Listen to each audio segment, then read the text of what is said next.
Welcome to my party, we're just getting started. A life is a dream or a nightmare scarring. Hand me a drink cause I think I'm going. Timnas Indonesia menatap round 3 dengan penuh semangat demi target menuju Piala Dunia. Memang secara peta kekuatan Indonesia ini jadi tim yang paling rendah dari sisi ranking FIFA, akan tapi secara kedalaman skuad tentu saja Timnas Indonesia tak bisa dipandang sebelah mata. Dengan mayoritas pemain yang main di Eropa harusnya kita bisa bersaing dengan tim-tim lain di grup C. Intinya kita harus tetap optimis karena sejatinya Indonesia masih memiliki peluang besar untuk bisa lolos ke Piala Dunia.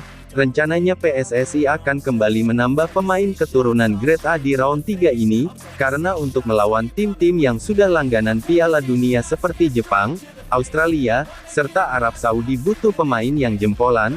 Untuk itu sekarang agenda tersebut menjadi fokus utama bagi PSSI. Di sisi lain pelatih Timnas Arab Saudi Roberto Mancini, mengakui kalau grup C ini terbilang berat lantaran ada Jepang dan Australia, akan tetapi ia juga enggak bisa melupakan Indonesia begitu saja, karena bagaimanapun tim ini banyak diisi pemain dari Eropa, apalagi ia juga pasti mengetahui kabar soal rencana penambahan pemain yang akan dilakukan oleh PSSI. Tentu hal yang membuat pelatih 59 tahun tersebut menegaskan tidak akan melepaskan Indonesia dari daftar tim yang berpotensi menjadi ancaman. But we can't get a job that pays us enough. I'm about to pop off. Fuck you, you're lost. We all know that we never really want a boss. So I'ma do.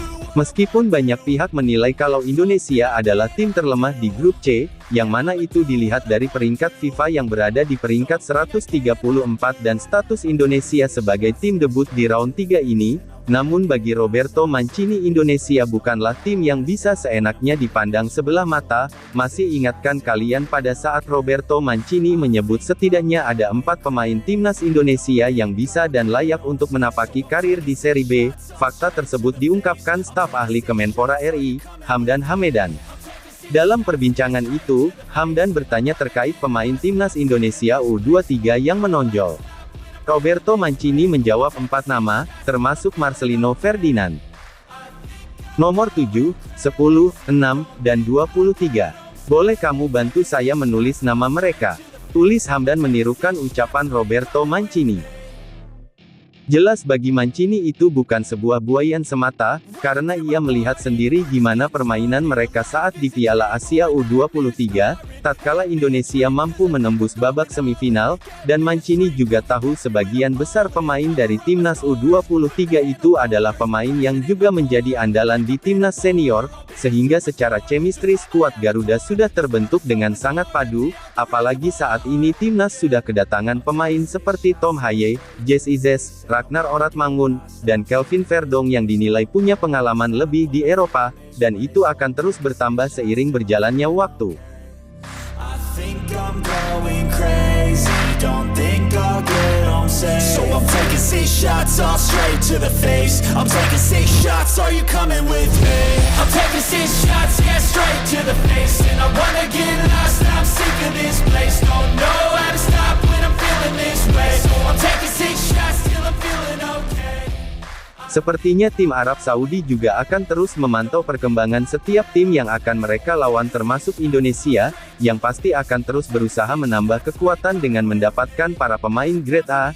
Jelas bagi Roberto Mancini itu bisa menjadi ancaman yang nyata, karena selain Jepang dan Australia, Indonesia bisa menjadi ancaman, dan bahkan lebih berbahaya dari tim macam Bahrain ataupun China. Akan tetapi Mancini pun sepertinya juga berjanji bakal berusaha sekeras mungkin menyiapkan tim untuk mengamankan tiket langsung ke Piala Dunia 2026. We can't get a job that pays us enough. I'm about to pop off.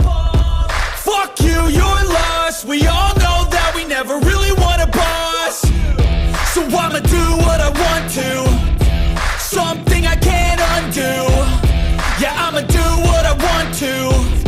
Something I can't undo. I'm taking 6 shots, yeah. Melihat dari peta kekuatan memang Arab Saudi ini menjadi salah satu kekuatan besar di sepak bola Asia. Liga mereka yang kita tahu sekarang diisi banyak pemain-pemain bintang, menjadikan tingkat kompetitif pun jadi lebih teruji.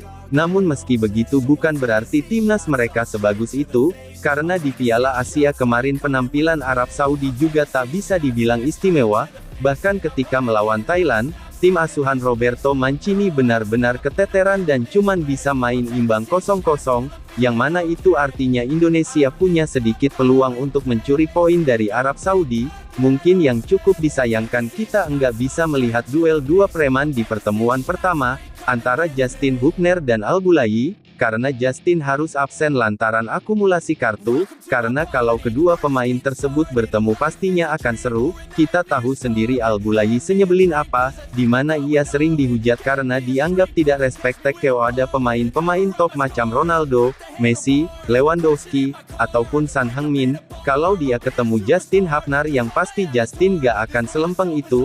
Terkadang pemain seperti itu juga dibutuhkan untuk menjatuhkan mental lawan.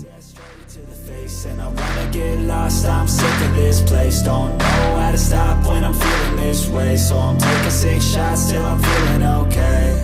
I think I'm going crazy, don't think I'll get home safe. So I'm taking 6 shots all straight to the face. I'm taking 6 shots, are you coming with me? I'm taking 6 shots, yeah, straight to the face. And I wanna get lost, I'm sick of this place. Don't know how to stop when I'm feeling this way. Sementara itu jika mengacu pada rekor pertemuan, timnas Indonesia ini punya catatan yang terbilang sangat buruk ketika melawan Arab Saudi, di mana dilansir dari 11 versus 11 timnas Indonesia hanya bisa meraih 1 kali hasil imbang, 11 kekalahan dari 12 kali pertemuan.